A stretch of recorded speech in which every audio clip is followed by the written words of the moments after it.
Hello everyone, I'm ImKibitz and welcome back to the Dyson Sphere program, where we have practically infinite everything. Infinite room to build because we can take over whatever solar system we kind of want now and steal all their resources. And because of that, we have infinite weapons which we can use against the dark fog hives. And through enough attrition, destroy every single one in the known universe. Oh, wait, except we have one small problem. As we usually do. Power. We do not have infinite power. Yet. Except we do happen to have a giant ball of fire that maybe we could make electricity out of. Like maybe we could make like a sphere of solar panels around the star and collect energy from that. Kind of like a Dyson sphere. And maybe we could dabble into that. Or we could go to the end of the tech tree and build our own artificial star. And the tech towards it gives us antimatter, and antimatter tech gives us the most powerful weapon in the entire game, which could be a lot of fun. So let's get teching towards all of that, ionizing whatever, this stuff, the antimatter, and then artificial stars. And you know what? Maybe we'll even get the universe matrices as well. It's like the final science that we can do some funky stuff with. Then we'll also need plasma turret tech so we can fire off our super weapons. Now we just have to wait a couple minutes for all the tech to research and then we can get building. And a couple minutes is the perfect amount of time to talk about today's sponsor, Brilliant. Brilliant is an interactive learning platform that uses a first principles approach to help you build understanding from the ground up. There are thousands of fun lessons in math, data analysis, programming, and AI. And each lesson is filled with hands-on problem-solving activities that let you play with and reinforce concepts you're learning, which is a method proven to be 6 times more effective than watching a lecture video. Plus, lessons are made by an award-winning team of teachers, researchers, and other professionals. So instead of memorizing, Brilliant will help you build critical thinking skills so you can have real knowledge on specific topics that you can apply to anything. Perhaps even how to set up a Dyson sphere, for example, or how to make antimatter. Who knows? The big thing is that you can build real knowledge in minutes a day. So to try everything Brilliant has to offer for free for a full 30 days, visit brilliant.org/ImKibitz or click on the link in the description. You'll also get 20% off an annual premium subscription as well. So again, visit brilliant.org/ImKibitz, and thank you Brilliant for sponsoring this video. And perfect timing, because we're back and the technology is done. So let's get to work. First step is making more power. And upon looking at the antimatter fuel rod, we need the antimatter, right? Well, how the heck do you get antimatter? Can you mine that from the ground? Can we get it from oil? Yeah, no, negative Ghost Rider. We actually get antimatter from photons, the little light things there. And to get the photons, we have to set up ray receivers, which will collect them from a Dyson sphere. So I guess after like 100 hours, we will finally start building the final project. Well, we're not actually gonna build the Dyson sphere, spoilers. We're gonna be building a Dyson swarm. So we build these solar sails and then just yeet them around the sun with a rail ejector. So let's focus on the sails then. And all things considered, they're not too bad. All we need are some graphene and photon combiners. Now place your bets, do we have a photon combiner on this planet? The answer is yes, all right, everything's fine. And graphene, we practically have infinite of because we have those white cubes down there, which came from another solar system. And that is easy part done. So we'll expand this system a lot, and then we'll just throw it all in a box. Because now we gotta figure out the next step, which is making those rail rejectors? What are they called? Oh wait, yes, that's actually what they're called. I got the name right. I'm so smart. But that and everything else shouldn't be too big a problem because we have so much spaghetti right next door. Just had to move a couple things around and there we go. We got the rail ejectors all automated. We have the ray receivers and all of them go towards a tower to be sent off to space. Well, eventually. Then another quick change was I moved all the solar sail production to somewhere where we had a little bit more room. Those things are now being automated over here. It's just the same setup we had before. Then the ray receivers, aha, I brought them just over here, just so we can see what is going on.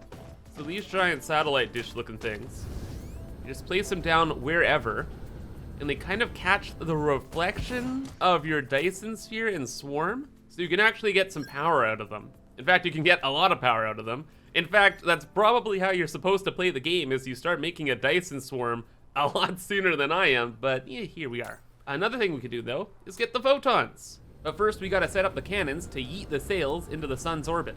So you guys, you will scoot over this way, thank you. Now, how do we make this target an orbit? Well, we have orbits here. It just goes towards the Dyson swarm. Easy peasy. Then all we gotta do is collect up the sails and off we go. And we'll just belt those over for the time being because who knows what's permanent around here. Main thing is, you now have the tools. Now start the assault on the sun. Do it. Fire. There's your target. It's it's a giant ball of fire. It's hard to miss. Oh, targeting, firing. What happened? What's going on? Oh, and they're hitting over there. Ooh, and we can see that from space here, and you can see our tiny beginning to our Dyson swarm, our first few solar sails. Unfortunately, these don't last forever, which is why I typically avoid actually going for solar sails in the early game. But now that we're in the late game, we can make those solar sails very, very good.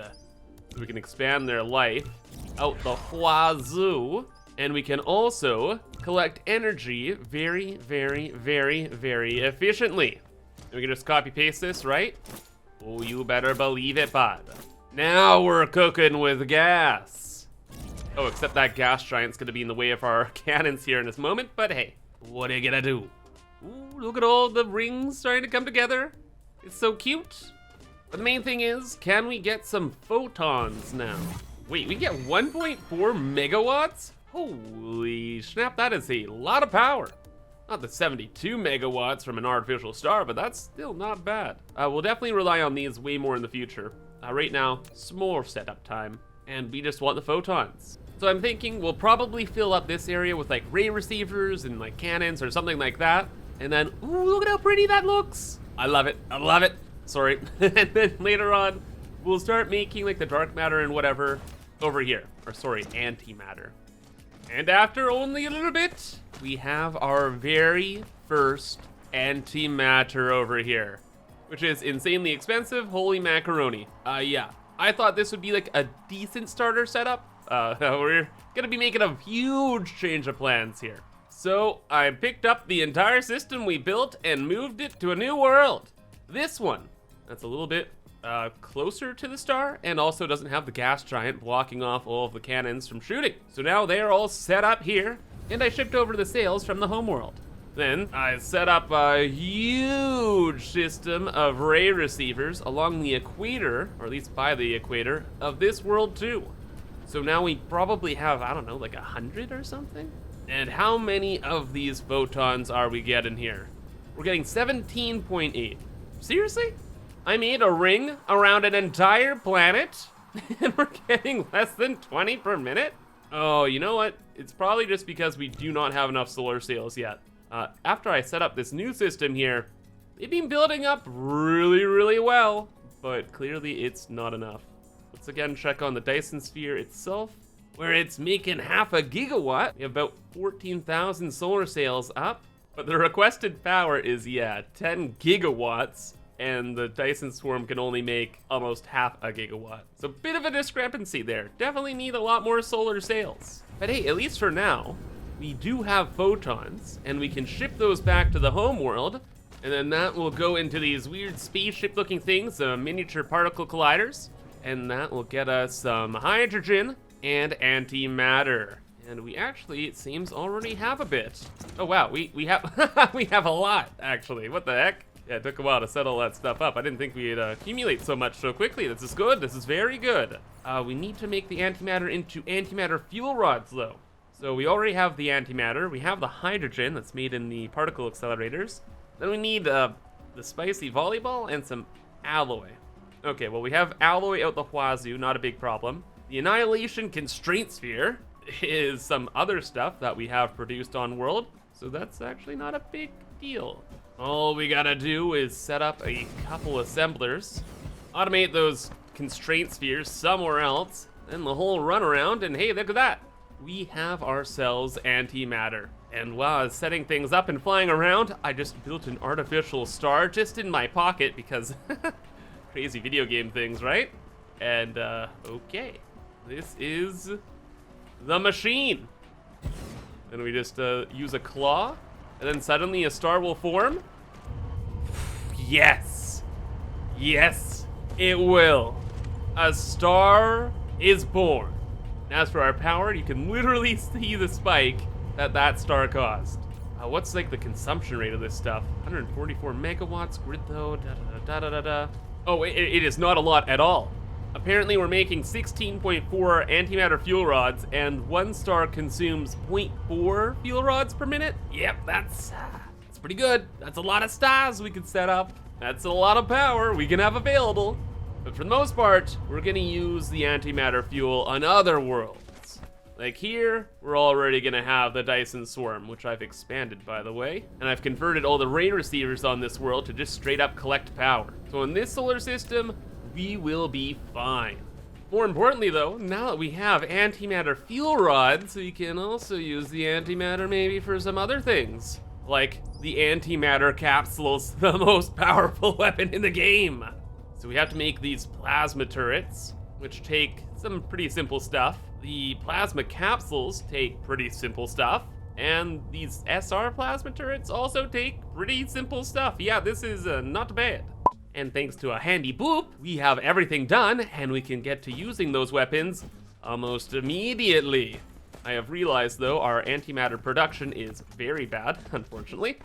So we do not have a lot of antimatter weapons yet. As for these seem pretty good. The plasma capsules, we can have them defending our worlds. And then the turret production is pretty straightforward, as things usually are. Along with that, also automated the artificial stars just next to our spaghetti junction, because we already have everything here. It's like, all right, cool. Stars produced. It's not like we can really even use them yet because we don't have enough antimatter, but that's okay. Because after a while, we actually got our antimatter capsules, and with them, we can clear out every solar system in the universe very, very easily, which will give us infinite resources to build the ultimate Dyson sphere. No, you may have noticed, I was goofing around with things, and guess what? You can change the color of the swarm. Honestly, I tried to make it like a black swarm. I thought that would be like really, really cool, but it doesn't work, sad. But you can make the Dyson swarm any color you want. So of course I made it red.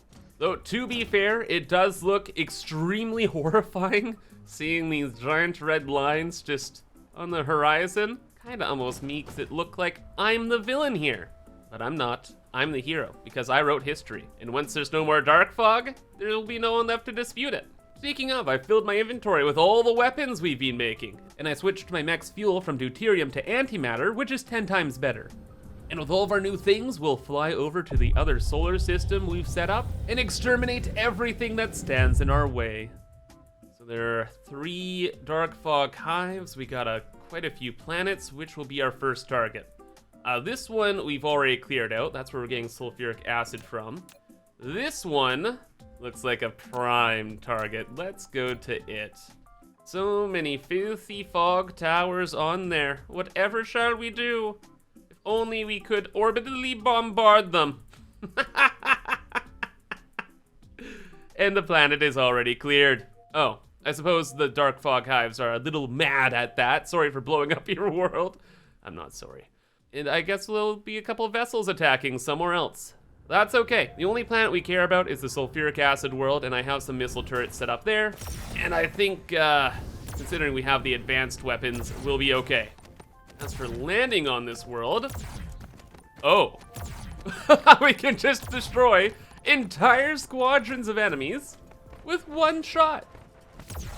Oh, and entire bases with one shot as well. Look at all the explosions. Oh, this is good. This is very good.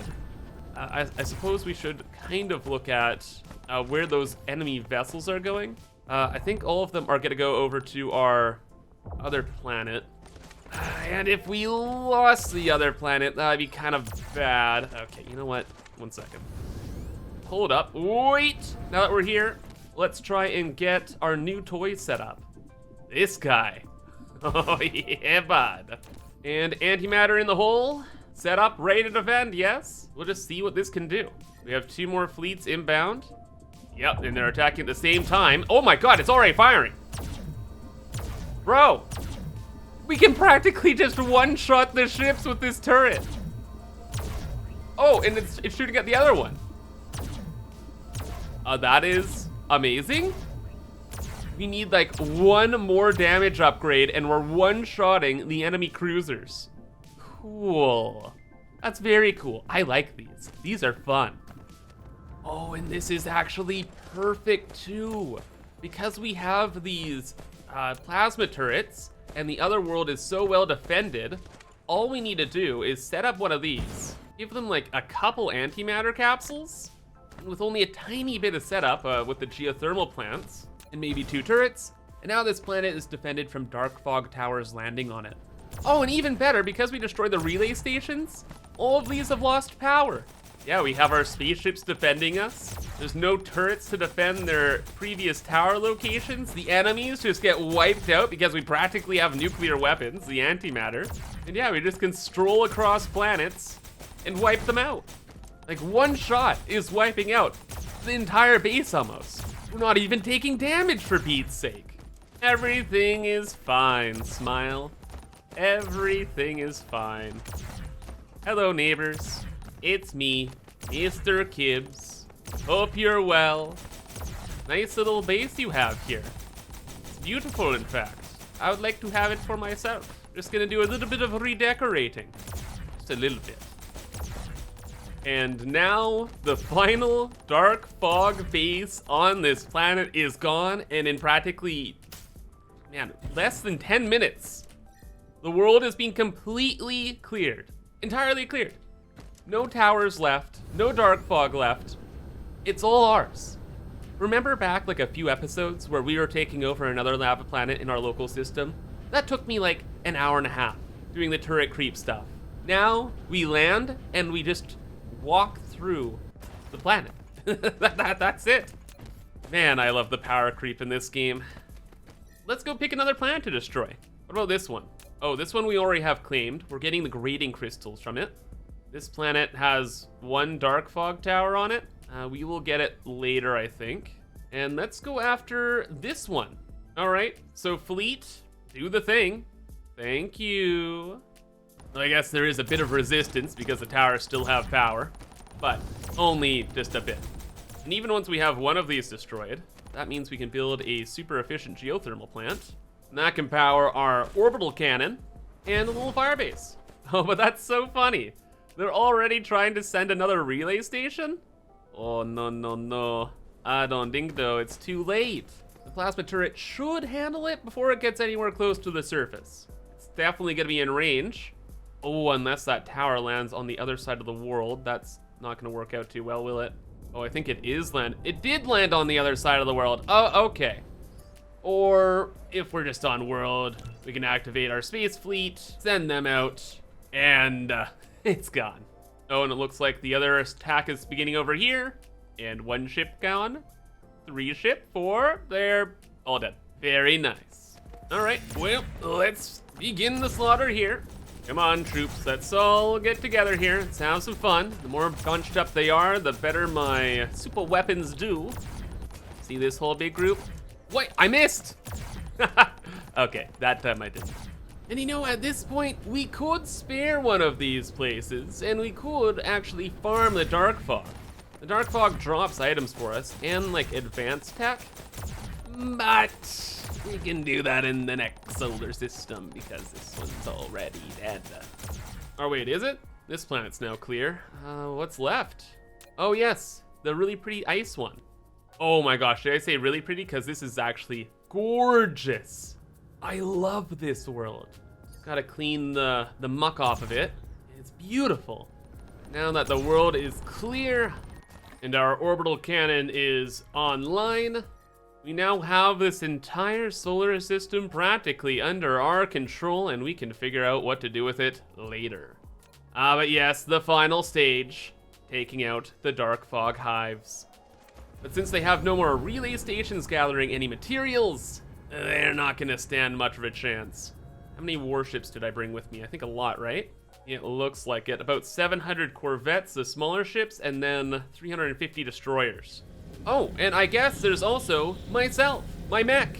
Now that we have the antimatter weapons, we are actually quite powerful.